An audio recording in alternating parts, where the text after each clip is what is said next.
Hey everyone, welcome back. Is base showing a connection error, failing to load your balances, or refusing to connect because a VPN is running on your iPhone? Here's the fix in 20 seconds from your settings. Many crypto apps, including Base, have trouble maintaining a stable connection to blockchain nodes when a VPN is active. Because the VPN constantly changes your apparent location and IP address, causing the app's connection to drop or fail to establish. Go to your settings app, then go to general. Scroll down to VPN and device management. If any VPN entry is listed with a green connected indicator, tap on it and disconnect it completely. Also, go back to the main screen of your settings and look for any VPN app installed on your iPhone. Apps like NordVPN, ExpressVPN, ShortStack, or ProtonVPN. Open that app directly and make sure it is fully turned off, not just paused.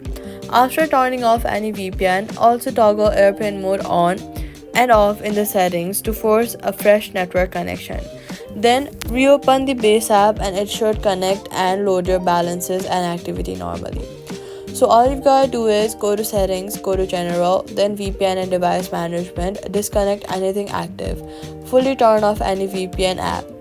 Then toggle airplane mode on, base will connect properly again, and that's it. Subscribe.